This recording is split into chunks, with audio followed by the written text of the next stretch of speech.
우리가 인생 살아갈 때에 내 힘으로는 도저히 풀 수 없는 어려운 문제에 직면할 때가 있습니다. 학생들이 학교 가는 걸 좋아할까요? 싫어할까요? 우리 친구들 학교 가는 거 재밌어요? 재미있다는 친구도 있고, 학교 가는 거 쉬는 날 모처럼 쉰다 그러면 아이들이 박수를 치고 얼마나 좋아하는지. 근데 학교 가는 거를 싫어하는 이유 중에 하나가 있다면 뭐겠습니까? 학교 가면 공부하고 난 다음에 뭘 합니까? 네, 시험을 친다. 시험을 치는 게 시험 없으면 참 좋을 것 같아요. 요즘 초등학교는 시험 많이 안 치는 걸로 그렇게 알고 있는데 시험을 칩니다. 공부를 열심히 하면 학생은 시험지를 봐도 또 시험을 친다 그래도 답을 쓸 수 있으니까 조금 덜 불안해할 겁니다. 두렵지 않을 거예요. 그러나 열심히 하지 않은 친구들은 답을 못 쓰면 문제를 참 풀지 못할까 두려워하는 마음으로 불안해할 수 있죠. 근데 인생은 학교에서 시험 문제 푸는 것보다도 더 어려운 문제가 참 많습니다. 답이 보이지 않는 인생이 그렇죠. 어르신들 살아오면서 참 답이 없다 하는 생각이 들 때가 아마 많이 있었을 겁니다. 수많은 어려운 문제들이 있죠. 생, 노, 병, 사. 태어나서 늙어서 병들어 죽는 인생에 그 가는 길에 많은 문제들이 있는데 결국은 최종적이고 또 아주 인간의 비극적인 문제는 무엇입니까? 죽는다는 것이죠. 죽음의 문제입니다. 이것을 풀려고 많은 철인들이 고민을 하고 또 돌을 닦기도 하고 깊은 산중에 들어가서 구도자의 길을 걸어가기도 했지만 이 문제를 해결하지 못하고 역사의 뒤안길로 사라진 사람들이 참 많습니다. 그러기에 영국의 문호 셰익스피어는 그의 햄릿 작품에서 뭐라고 이야기했습니까? 햄릿의 입술을 통하여서 죽느냐 사느냐 그것이 문제로다. To be or not to be, that is the question 이라고 그렇게 이야기했습니다. 죽느냐 사느냐, 결국은 내가 어떤 어려운 문제 부딪히려도 죽기야 하겠나 하는 생각이 들 때도 있고, 죽느냐 사느냐 하는 그것이 인생의 참 문제다라고 이야기를 했습니다. 철학자 무신론이 실존주의 철학자인 하이데거도 인생 살아가면서 많은 사람들은 세 가지 문제로 고민을 하고 풀어보려고 한다 그랬어요. 첫 번째는 돈 문제, 물질의 문제. 두 번째는 인간관계, 인생, 사람과의 문제. 세 번째는 인생에 닥치는 죽음의 문제인데, 첫 번째 문제, 돈, 물질도 해결해 본 사람들도 들어있더라. 또 인간관계도 또 이렇게 해결하는 사람도 있더라. 그러나 죽음의 문제는 해결하지 못한다 그랬습니다. 그래서 가장 인간의 큰 비극은 죽음이라 그랬는데, 인생 살아갈 때에 정말 내가 죽기 전에 닥치는 수많은 문제들이 있는데 그 문제에 있어서 정말 내가 해답을 찾는다면, 답을 얻는다면 얼마나 기쁘겠어요. 아이들이 학교에 가서 내가 공부한 게 나와가지고 다 맞춰가지고 100점 만점 받았다 그러면 기분이 얼마나 좋은지 몰라요. 시험지 들고 우리 어릴 때도 엄마 나 100점 받았어 그러면은 엄마는 어이구 잘했다 그런데 옆에 철수는 몇 점 받았어? 이렇게 물어보죠. 그런데 이 만점 받았다는 게 얼마나 기쁜지 몰라요. 그래서 문제의 해답을 내가 찾았다는 거, 풀었다는 게 큰 기쁨이죠. 과연 어떻게 하면 내 인생에 닥치는 수많은 어려운 문제들이 일어난다 할지라도 내가 두려워하지 않고 해답을 찾고 정말 행복한 이런 여행, 인생의 삶을 살아갈 수 있겠느냐 하는 것입니다. 오늘 읽은 말씀은 헤롯 왕이 요한의 형제 야고보 선생 사도를 칼로 죽이고 베드로를 옥에 가두었습니다. 그리고 교회는 이를 위해서 하나님께 간절히 기도했는데 놀라운 기적 같은 일이 일어난 겁니다. 하나님이 천사를 보내어서 베드로가 양옆에 간수들이 쇠고랑을 차고 한쪽에 오른쪽 왼쪽 팔에 간수들이 탁 이렇게 발장 끼듯이 딱 쇠고랑으로 묶어가지고 한 손에는 이 베드로 손, 또 한 손에는 간수들의 손, 또 한 손에는 베드로 손, 또 한 손에는 간수들, 그리고 또 문 앞에는 2명의 간수들이 지키고 4명이 딱 에워싸가지고 딱 지키고 있는데, 이것도 4조로 나눠가지고 16명의 간수가 꼼짝달싹하지 못하도록 지키고 있는 이런 상황인데, 하나님이 천사를 보내셔서 베드로, 잠자고 있는 베드로를 깨워서, 그리고 옷을 입고 신을 신고 나를 따라오라 그러는데, 묶였던 모든 쇠사슬이 풀리고 베드로가 나가는데 첫 번째 옥문, 두 번째 옥문이 다 열리고, 그리고 마지막 큰 철문까지도, 쇠문까지도 다 열리고 베드로가 밖으로 나온 겁니다. 베드로는 꿈인가 환상인가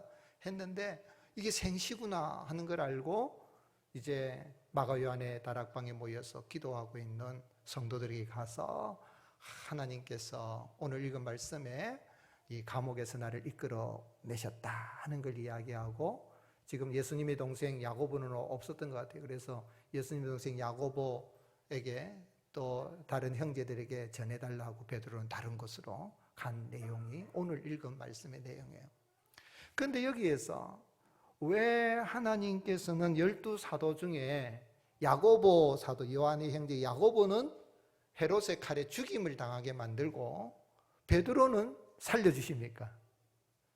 왜 하나님이 야고보는 뭐 좀 잘못한 게 많습니까? 왜 야고보는 칼에 죽게 만들고 베드로는 하나님께서 이 천사를 보내서 옥에서 구원해 주셨을까요? 또 하나님이 얼마든지 하실 수 있다면 하나님이 베드로를 천사를 보내서 구원해 주셨으니까, 옥에서 건져주시고 살려주셨으니까 이제 내일이면 죽을 베드로를 전날 밤에 하나님이 천사를 보내서 구원해 주신 것이거든요. 그렇다면 하나님이 야고보도 죽이려고 할 때에 죽지 않도록 하실 수 있었을까요? 없었을까요? 하실 수 있었을 거 아니에요. 그런데 왜 하나님은 야고보는 죽게 만들고, 뭐 사람 차별합니까? 그렇잖아요. 베드로 생명은 귀하고 야고보는 생명이 귀하지 않습니까? 왜 하나님 그렇게 하셨을까요? 또 인생 살아갈 때 내가 죽을 것 같은 죽음에, 이제 내일이면 죽겠구나 하는 베드로처럼, 야고보 내 동료 야고보 사도도 죽었으니까 나도 이제 죽겠구나, 저렇게 군사들이 지키고 있는데 나도 죽겠구나는 죽을 것 같은 그런 상황에 더 이상 어떻게 내 힘으로 할 수 없는, 다 묶여가지고 다 묶여있는, 쇠사슬에 묶여있고 옥문에 갇혀있고 첫째 옥문, 둘째 옥문에, 쇠문에 다 갇혀있는 이런 상황에 다 직면됐을 때에 과연 내가 어떻게 하면 이런 내가 풀 수 없는 인생의 문제를 이제 풀고 해답을 얻고 행복한 삶을 살아갈 수가 있겠습니까? 하나님께서 야고보 사도는 순교를 당하게 하시고 베드로 사도는 감옥에서 건져주신 것은 야고보하고 베드로하고 차별해서 그런 거 아니십니다. 그렇게 하신 이유가 있어요. 그리고 또한 오늘은 읽지 않았습니다마는 하나님께서는 이렇게 박해를 했던 헤롯 왕은 죽입니다. 나중에 결국은 헤롯 왕을, 하나님께 영광을 돌리지 않는 헤롯 왕을 벌레에 먹혀서 죽게 만듭니다. 이 바이러스에 감염이 됐는지 세균에 감염이 됐는지 하나님이 치셔서 이렇게 죽이신 거죠. 하나님이 야고보 사도는 순교를 당했다가 베드로는 건져주시고, 또 그런 가운데 하나님이 헤롯, 끝내는 헤롯을 벌레에 먹혀서 죽게 하신 그 이유는 뭐냐면, 오늘 하나님께서 누가를 통하여서 사도행전에 이 사건을 기록하게 하신 것은 인간의 생사화복은 하나님이 주관하신다는 걸 알게 하기 위한 거예요. 오늘 여러분, 인간의 생사화복은 누가 주관하신다고요? 하나님이. 생사화복, 태어나서 그저 살아가면서 또 마지막에 죽는데 그 과정에서 화를 당할지 복을 당할지 이 모든 것은 하나님의 경륜에 속한 것이고 하나님이 주관하신다는 거예요.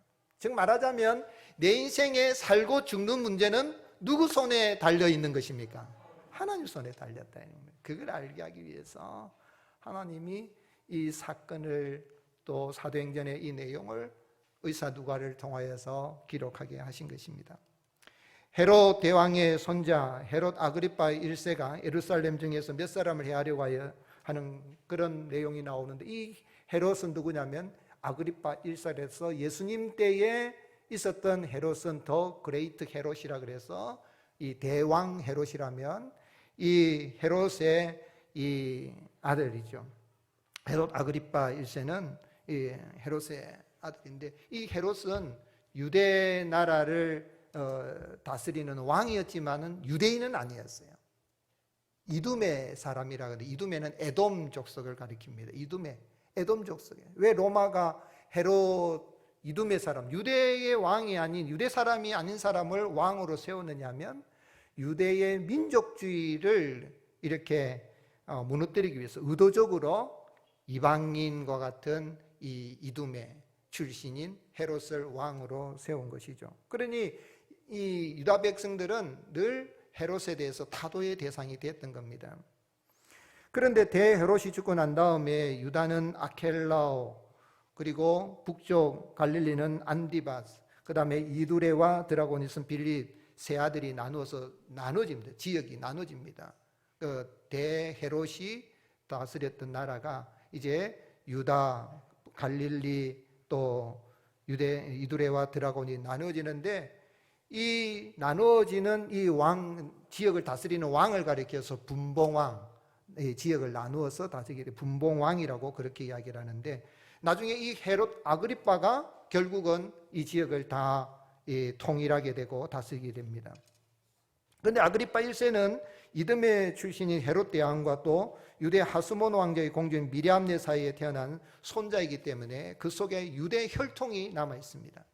몇 분의 1이라고 계산을 해보면 나올 터인데, 그러니까 자기는 이두메 사람, 에돔 사람이지만은 자기는 이 유대교에 있는 여호와 하나님을 믿고 싶어 했던 것이죠. 그런데 주 41년경에 로마 황제 갈리굴라가 암살당하고 그 후에 글라우디오 황제가 즉위할 때에 이 아그리빠 1세가 공을 세우게 되어서 유대 나라 전체를 다스리게 된 겁니다. 그는 자기가 왕이 되었지만은 이제 유대인들로부터 또 내게는 유대인의 피가 흐른다라고 그렇게 말하면서, 그러면서 유대교 신앙, 유대교를 믿으면서 정치적으로 특별히 유대교와 싫어하는 기독교인들을 박해를 하는 정치적인 문제로 종교를 해결을 해 나가는 겁니다. 그런데 오늘 그가 이제 유대인들의 환심을 사기 위해서 오늘 그 말씀에 야고보 이 사도를 죽입니다. 예수님의 이 제자인 야고보 사도를 칼로 죽이고, 유대인들이 기뻐하는 그런 모습을 보고 또 베드로도 이 예루살렘 교회 지도자인 또 예수님의 제자 가운데서 가장 나이가 많은 이 베드로도 죽이면은 유대인들이 참 좋아하겠다 싶어서 그 유대인들의 환심을 사기 위해서 베드로를 이제 죽이려고 했던 것입니다. 그런 위급한 상황에 놓여 있을 때에 이 교회는 마가 요한의 어머니 마리아의 집에 모여서 베드로를 위해서 간절히 기도했는데, 하나님께서 이 베드로를 죽이려고 하는 전날 밤에 건져주신 것입니다. 7절 말씀 같이 읽겠습니다. 시작. 호련히 주의 사자가 나타나매 옥중에 광채가 빛나며 또 베드로의 옆구리를 쳐 깨워 이르되 급히 일어나라 하니 쇠사슬이 그 손에서 벗어지더라. 여기 호련히 주의 사자가 나타났다 그러는데, 호련이라는 말을 킹제임스 흠정역 번역에서는 이 보라 그랬어요. 보라 주의 사자가 나타나매, 주의 사자가 베드로에게 나타나매 그랬습니다. 보라 그랬어요. 보라. 무슨 이야기입니까? 교회가 기도할 때에 하나님께서 복음 전파의 사명을 감당해야 할 이 베드로를 어떻게 이 죽을 지경에서 옥에서 구출하여 주셨는지를 봐라 라고 이렇게 기록을 한 거죠. 우리 성경에는 호련히 이렇게 했지만, 즉 말하자면 하나님이 야고보 사도는 그 사도로서 사명을 다했기 때문에 이 헤롯의 손에서 죽임을 당하게 하셨지만은, 복음 전파의 사명이 남은 베드로는 그가 환상인지 생시인지 혼동할 정도의 놀라운 그런 기적 같은 능력으로 하나님이 천사를 보내서 감옥에서 벗어나게 하여 주신 것입니다. 이를 통하여서 하나님께서 인간의 생사복을 다 주관하고 계시는 것을 보여준 거죠. 반면에 하나님은 때가 되어서 이 주의 사자를 보내서 교회를 박해하고 사도들을 죽이고 또 죽이려고 하는 이런 헤롯을 그가 사람들이 모인 곳에서 연설을 했더니 와, 신의 소리라 그러니까 그 말에 아주 그냥 취해가지고 하나님께 영광을 돌리지 않고 유대교 신앙을 가졌다고 하지만은 말로만 유대교 신앙이고 여호와 하나님을 믿지 않고 자기가 하나님께로 돌아가야 할 영광을, 연설을 잘했다 그러면 다 하나님이 내게 재능을 주셨습니다라고 해야 되는데, 신앙은 유대교지만은 하나님은 믿지 않는, 자기가 하나님께 돌아가야 할 영광을 다 가로채는 신성 모독의 죄를 지은 겁니다. 그래서 하나님이 네가 유대교 신앙을 가졌다고 하면서 나를 믿는다고 하면서 내게 영광을 돌리지 않는구나 해서 끝내 결국은 하나님이 주의 사자를 보내어서 그를 쳐서 벌레에 먹혀 죽게 한 것입니다. 12장 23절 헤롯이 영광을 하나님께로 돌리지 아니하므로 주의 사자가 곧 친히 뭐에 먹혀 죽였다고요? 벌레에 먹혀 죽였다 그래요. 여기 친히라는 단어는 감옥에 있는 베드로를 천사가 와서 쳤습니다. 막 잠자고 있는 베드로를 쳐서, 옆구리를 쳐서 이렇게 깨웠습니다. 그렇게 베드로를 친 거하고 같은 단어입니다. 쳤다는 단어가 같은 단어입니다. 치기는 쳤지만은 베드로는 왜 옆구리를 쳤습니까? 깨워서, 건져서, 살려주기 위해서 쳤지만은 오늘 하나님이 주의 사자를 통하, 천사를 통하여 헤롯을 친 건 왜 친 겁니까?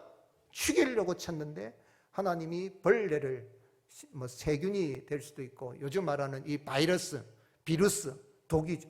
이런 것을 통했는데 하나님이 쳐서, 치더라도 살리기 위해서 치는 사람이 있고 깨우는 사람이 있고 이끌림을 받는 사람이 있는 반면에 하나님이 쳐서 이 헤롯은 죽이시는 거죠. 유대인 역사가 요세푸스는 헤롯 아그리빠가 5일 동안 이 세균에 감염이 됐는지 이 벌레에 먹혀가지고 배에 막 복통을 입다가 마지막에는 창자가 다 썩어서 죽었다라고, 54세에 죽었다라고 기록을 하고 있습니다. 오늘 여러분, 우리가 이 바이러스 때문에 마스크를 쓰고 예배를 드리고 바이러스 때문에 전 세계 수많은 사람들이, 수백만 명의 사람들이 목숨을, 지금도 고통을 당하고 있고 계속해서 죽어가고 있는데, 바이러스든 세균이든 모든 질병에, 이 모든 것을 주장하시는 가운데에 인간의 생사하고 죽고 사는 모든 문제는 누가 주관하시는 것입니까? 아멘이십니까? 그 하나님 믿는 거예요. 우리가 생각할 때는 야고보 사도가 순교하기 전에 헤롯을 좀 죽이셨으면 하는 생각이 들어요. 저도 묵상하면서 그래 좀 하나님이 야고보를 좀 살려주고 그런 생각이 들 수도 있지만은, 인생에 죽고 사는 것은 하나님의 경륜에 속하는 것임을 믿는 것이 신앙입니다. 내가 하나님을 믿는다는 건 살고 죽는 건 하나님의 손에 있구나. 야고보 사도가 죽임을 당한 것을 세상적인 관점으로 보면 비극에 속하지요. 그렇지 않습니까? 복음도 제대로 전도하지도 못하고 순교를 당해버렸으니. 그러나 하나님 나라 관점에서 보면 그가 순교함으로 말미암아 교회는 긴장하게 되고 더 하나가 되고 연합하게 되고 하나님 앞에 엎드리고 우리가 이 복음을 들고 또 나가야 된다고 하나님의 은혜를 구하는 자리에 나가게 되어졌으니 어떤 의미에서는 비극이라고 할 수가 없는 것입니다. 야고보 사도의 그 희생으로 말미암아 교회는 오히려 연합하여 더 하나가 되는 그런 역사가 일어나게 된 거죠. 그러므로 살고 죽는 이 모든 문제 속에 하나님의 경륜, 하나님의 역사심이 있다는 걸 생각한다면 내 인생이 살아갈 때에 죽을 것 같은 상황에서도 내가 해야 할 사명이 있다면 죽지 않고 하나님이 나도 지켜주실 것이다. 아멘이십니까? 그럼 죽는다 그래도 이제 내가 할 일 다 했구나. 그래 하나님이 이제 불러가지고 하나님 감사합니다 하는 걸 생각할 수가 있는 거죠. 그래서 우리 예수님은 제자들을 파송하실 때 너희들이 나가서 복음을 전할 때 총독들 앞에, 임금들 앞에 잡혀가더라도 두려워하지 마라. 하나님 아버지를 믿는 믿음으로 두려워하지 마라. 너희 육신을 멸하는 자를 두려워하지 말고 영혼까지도 멸하시는 하나님을 두려워하라 하면서 뭐라고 말씀하셨습니까? 마태복음 10장 18절에 참새 2마리가 한 아사리온에 팔리지 않느냐. 그러나 너희 아버지께서 허락하지 아니하시면 그 하나도 땅에 떨어지지 아니하리라. 너희에게는 머리털까지 다 세신바 되었나니 두려워하지 말라. 같이 읽겠습니다. 너희는 많은 참새보다 귀하니라. 아멘. 우리 옆 사람 바라보며 축복하죠. 당신은 참새보다 귀합니다. 아멘이십니까? 두려워하지 마세요. 바이러스가 어려운데 죽으면 어떡해? 죽으면 천국 가는 거고요. 그러나 베드로처럼 내가 죽을 지경에 내일이면 참수를 당하는 이런 상황이니까 다 꼭꼭 잡혀 있어도 하나님이 허락이 없으면 결코 누구도 악한 마귀 우리의 머리털 하나도 건들지 못하도록 하나님이 지켜주시는 것입니다. 우리 예수님은 이제 참 십자가를 앞두고 예수님은 내가 십자가에 내 목숨을 줄 것이라 하면서 뭐라고 말씀했냐면 요한복음 10장 17절에 내가 내 목숨을 버리는 것은 그것을 내가 다시 얻기 위함이다. 부활하기 위함이니 이로 말미암아 아버지께서 나를 사랑하시느니라. 이를 내게서 빼앗는 자가 있는 것이 아니라 내가 스스로 버리노라. 나는 버릴 권세도 있고 다시 얻을 권세도 있으니 이 계명은 내 아버지에게서 받았노라 하시니라. 우리 예수님은 우리의 죄를 없애기 하기 위해서 십자가에 당신의 목숨을 주셨을 뿐만 아니라 우리에게 영원한 생명을 주시기 위해서 다시 사흘 만에 부활하신 생명의 주님이십니다.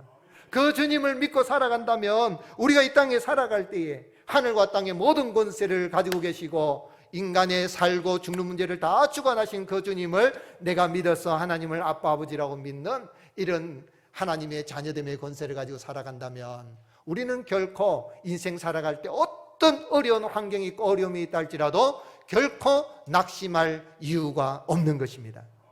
그래서 예수님의 제자 사랑의 사도 요한은 요한일서 5장 18절 뭐라고 이야기했습니까? 우리 함께 같이 읽겠습니다. 하나님께로부터 난 자는 다 범죄하지 아니한 줄을 우리가 아노라. 하나님께로부터 나신 자가 그를 지키심에 악한 자가 그를 만지지도 못하느니라.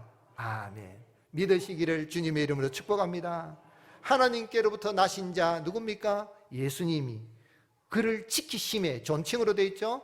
예수님이 하나님의 택한 백성들을 죄와 사망에서 건진 우리를 지켜주시기 때문에 마귀가 우리 머리털 하나 건들지 못하도록 지켜주시는 것입니다. 그러므로 사랑하는 성도 여러분, 인간의 생사복은 여호와 하나님이 주관하시며 그 여호와 하나님이 사람이 되셔서 이 땅에 오셔서 사망 권세를 깨뜨리시고 그 예수님 믿는 우리를 하나님 자녀 삼아주시고 또한 이 땅에서 하나님의 복음을 전하기 위한 복음 전파의 사명자로 나가는 이 길에 사명이 있다면 주님은 결코 악한 자들이 해하지 못한 나를 지켜주시는 믿는 믿음을 가지고 담대히 살아가는 그런 기쁨이 충만한 삶을 살아가는 저와 여러분이 되시기를 주님 축복합니다. 그러면 이렇게 인간의 생사복을 주관하시는 예수님을 믿어서 구원받고 보호받은 성도는 어떻게 살아드려야 되겠습니까? 오늘 여러분, 우리 성도의 힘, 교회의 힘은 어디에서 나옵니까? 기도에서 나옵니다. 기도할 때에 기적이 일어납니다.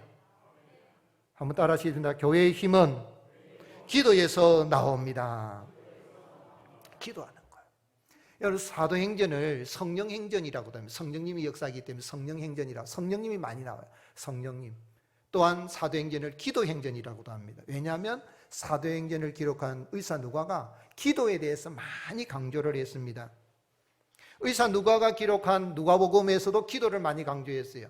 우리가 공관복음서, 사복음서를 보면 의사 누가가 이런 누가복음 기도라는 단어가 많이 나와요. 특별히 예수님이 기도를 많이 하신 분인 걸 기록하고 기도로 우리의 구원을 이루셨음을 이야기합니다. 그래서 누가는 의사이면서도 동시에 그가 기도를 강조한 것을 누가복음과 사도행전을 통해서 알 수 있는데 마태복음에는 기도라는 단어가 17번 나옵니다. 마가복음에는 15번. 그런데 누가복음에는 31번이 나옵니다. 2배 이상 나옵니다. 그리고 요한복음에는 3번밖에 안 나옵니다. 그런데 사도행전에는 33번이 나오죠. 그래서 의사 누가는 자신이 의사로서 병든 자를 고칠 수도 있고 또 그가 참 이렇게 복음을 전하는 현장에 그러한 의사로서의 의술을 베풀기도 했지만 하나님의 구원하심과 치료하심은 기도를 통해서 나타난다. 기도할 때 기적 같은 일이 일어난다. 기적이 일어난다 하는 것을 누가복음의 사도행전에 기록하고 있는 것입니다. 오늘 우리가 이 말씀을 읽으면서 알 수 있는 교회의 힘은 기도에 나온다는 것을 깨달아 알고 우리 성도님들이 또 우리 교회가 어떤 위기에 처했을 때라도 우리가 할 수 있는 최고의 힘은 기도다. 즉 말하자면 하나님과 우리 사이에 기도의 채널이 고장만 나지 않았다면 기도의 채널이 고장만 나지 않았다면 하나님은 우리의 기도를 들으시고 우리가 상상하는 것 이상의 놀라운 기적 같은 일들을 우리에게 허락하여 주시는 것입니다. 서부 영화가 한창 유행하던 시기에 어떤 감독이 사막에서 영화를 찍었습니다. 영화를 찍는데 한참 촬영을 하고 있는데 한 인디언이 오더니 그래요. 좀 있으면 내일이면 비가 올 거니까 장비를 다 걷어라 그랬어요. 촬영 장비 다 일어났는데 비 오면 큰일 난리가 나잖아요. 다 젖어버리면. 그래서 아이고 인디언이 뭘 할까 하고 근데 내일 비가 온 거예요. 아, 비가 왔어요. 그런데 이제 또 이래 계속해서 이제 그걸 알고 촬영을 하고 있는데 또 이 하루는 이 인디언이 와가지고 대기가 안 좋아. 조만간에 큰 태풍이 올 거야. 그러니까 장비를 철수하는 게 좋을 거야. 그렇게 말했어요. 지난번에 비가 왔으니까 이 감독이 비 맞아서는 안 되다 싶어서 장비를 철수했습니다. 철수하고는 정말 며칠간 비가 막 쏟아지고 나오고 그런 거예요. 그래서 감독은 신기해서 몇 번이나 인디언에게 찾아가가지고 내일은 날씨가 어떻게 했는가 물어보면 내일은 날씨가 맑다, 비가 온다, 돈을 주면서 그랬어요. 그런데 어느 날인가 인디언이 안 나타나는 거예요. 집에도 보이지 않고 나타나요. 촬영 기한이 이제 얼마 남아서 이제 날씨 상황하고 빨리 다 마무리해야 되는데 그래서 인디언 마을에 찾아왔는데 인디언을 찾았어요. 만났어요.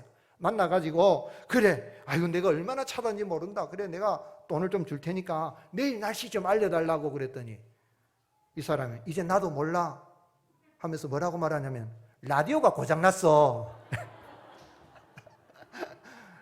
인디언이 무슨 계시받은 게 아니라 라디오가 고장났다. 여러분 그렇습니다.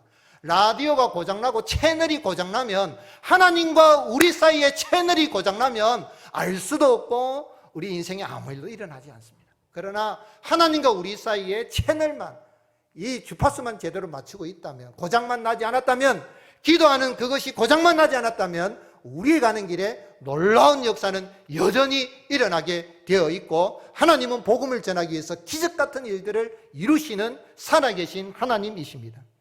예루살렘 교회는 위기를 당했을 때 어떻게 했습니까? 간절히 하나님께 기도했습니다. 5절 같이 읽겠습니다.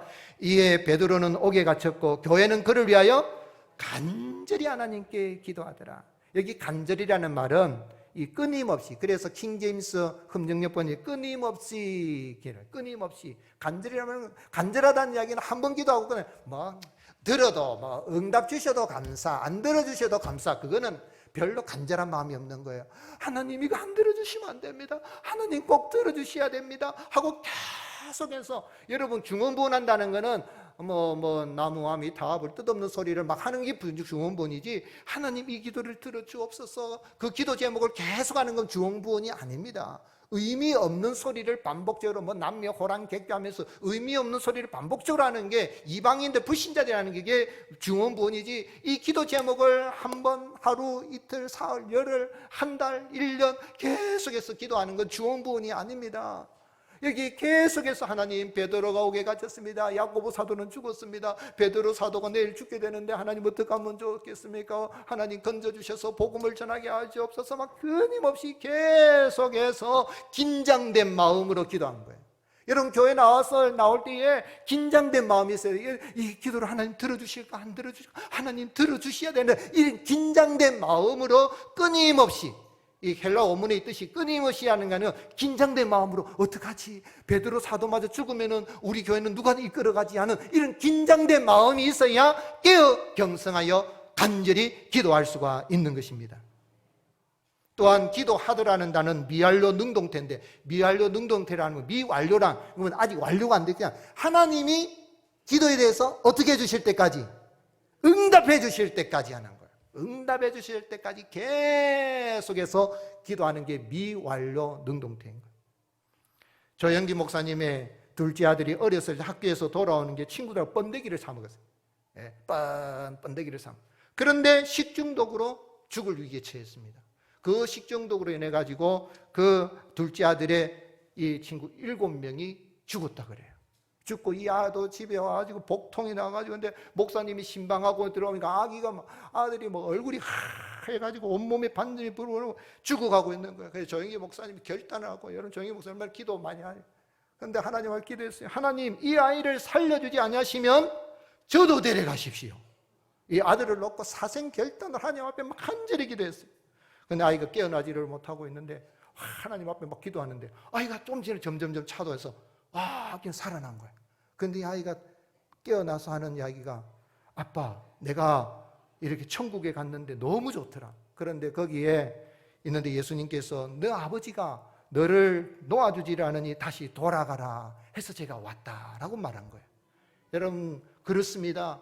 우리가 생각할 때는 뭐 죽어도 감사, 안 죽어도 감사할 수 있는, 그것도 하나님이 물론 그것도 믿음이라 할 수 있지만은, 그러나 하나님, 베드로를 놓고 야고보는 죽을 때 죽었지만은 이 놓고 하는 기도하니까 하나님이 주의 천사를 보내서 복음 전파를 위해서 베드로를 건져 주신 것처럼 우리가 기도할 때에는 간절하게 간이 저릴 정도로 지속적으로 하나님 앞에 기도하면 하나님은 반드시 들으시고 응답하여 주시는 주님이십니다. 또한 모여서 기도합니다. 12절 같이 읽겠습니다.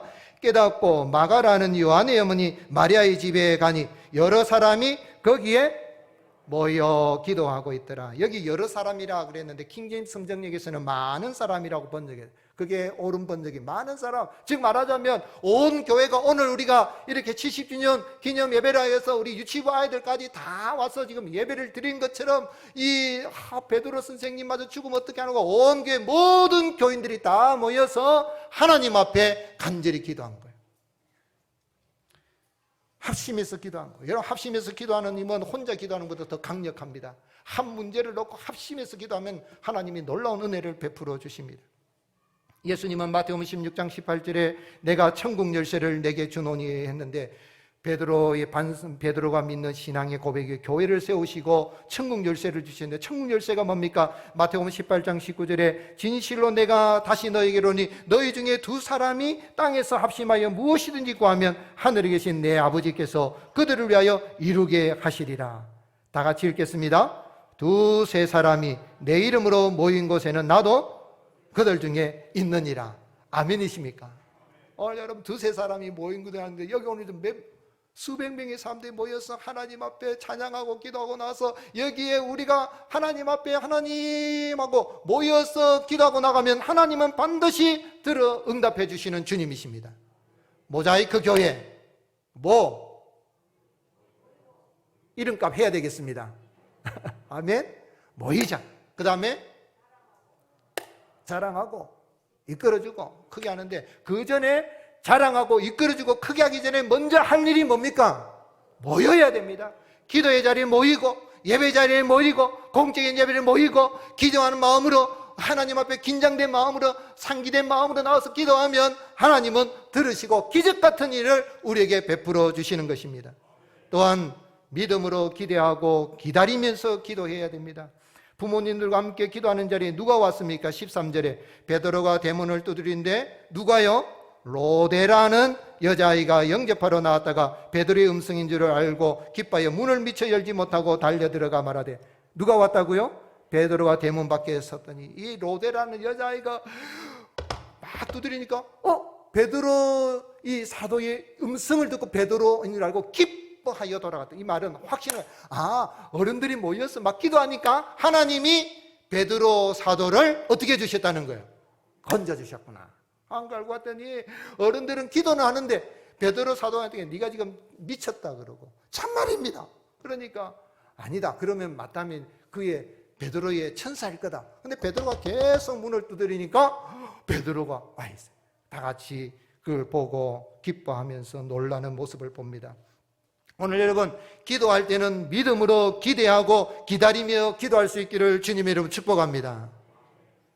그리고 또한 이 응답의 현장에 누가 있었습니까? 로데라는 여자아이를 뭐 하녀다 어쩌다 말하는데 성경에는 분명히 로데라는 여자아이라 그래. 어린아이가 함께 했습니다. 오늘 예배 드리는 데에, 기도하는 데에 우리 자녀들이 함께 하여서 하나님이 살아계셔서 기도할 때에 기적 같은 일을 베풀어 주시는 것을 우리 자녀들이 볼 수 있도록 함께 예배 드리고 함께 기도할 수 있기를 주님의 이름으로 축복합니다. 우리 예수님께서 오병이의 기적을 행하실 때에 어떻게 기적을 행하셨습니까? 오병이어는 어린 아이가 가진 보리떡 5개, 물고기 2마리였습니다. 요한복음 6장 9절에 여기 한 아이가 있어 보리떡 5개, 물고기 2마리를 가지고 있나이다. 그러나 그것이 이 많은 사람에게 얼마나 되겠사옵나이까? 우리 예수님은 어린 아이가 드린 오병이어를 받아가지고 기적 같은 일을 베풀어서 장정만 5,000명을 먹이고도 남은 게 12바구니가 남도록 그런 은혜를 베풀어 주시는 그 현장에 누가 있었습니까? 아이가 있었습니다. 오늘 여러분의 자녀들을 TV에, 게임에, 학원에 맡기지 마시고 하나님 앞에 예배드리고 하나님 앞에 기도하는 자리에 나와서 하나님이 기도할 때에 기적 같은 은혜를 베푸는 것을 아이들로 보고 그 하나님을 예배하는 예배대로 세워지는 그런 은혜가 있을 수 있기를 주님으로 축복합니다. 우리 모자이크교회 70년 지난 역사를 봤습니다. 최훈 목사님이 헬스를 쓰고 하나님 앞에 기도하고 한상동 목사님 도움받아서 우리 모자이크 영주동 교회가 시작이 되어졌습니다. 기도로 시작했어요. 천막을 쳤는데 오늘 70년의 역사 속에 앞서간 신앙의 선배들이 기도로 눈물로 이렇게 아름다운 대골 같은 예배당에서 마음껏 하나님을 예배할 수 있는 은혜를 베풀어 주신 것 같아요. 천막이 변하여 오늘의 예배당이 되게 하신 것을 믿으시기를 주님으로 축복합니다. 우리가 헌금하고 우리 어머니들이 부모님들이 헌금하고 해서 했지만 하나님이 이런 은혜를 베풀어 주신 것처럼 계속해서 기도하고 나가면 우리의 삶의 현장에 하나님은 교회의 힘은 기도에서 나오는데 기도가 우리 하나님 앞에 믿음으로 기도하고 나가면 하나님은 우리의 가는 길에 큰 역사를 베풀어 주십니다. 여러분 생일날 되면은 케이크를 자르죠. 케이크를 하면서 생일 축하합니다 하고 그러면 다음에 촛불을 딱 끌려고 할 때 뭐라고 합니까? 훅 붑니까? 아니 뭐라고 합니까? 마음으로 소원을 빌고 그 다음에 소원 빌었습니까? 하고 훅 끄죠. 그럼 여러분 그때 촛불을 끄기 전에 하고 있으면 마음에 소원 비는 걸 응답이 그 소원이 이루어질까요? 안 이루어질까요? 이루어진다고 믿습니까? 예수님 믿는 사람은 그 순간에도 하나님 아버지 하고 기도하면 안 믿는 사람들도 그렇게 하는데 우리는 인간의 생사를 주관하신 하나님께 또 예수님 믿는 믿음으로 기도하고 나가면 우리 주님은 우리의 그런 상황일지라도 개인적으로 또 교회에 어떤 어려운 일이 있을 때에 합심하여 기도하는 하나님은 반드시 들어주시고 기적 같은 은혜를 베풀어 주시는 주님이십니다. 그런 은혜를 누리시고 이 땅에서 천국의 기쁨이 넘치는 삶을 살아가는 저와 여러분이 되시기를 예수님의 이름으로 축복합니다.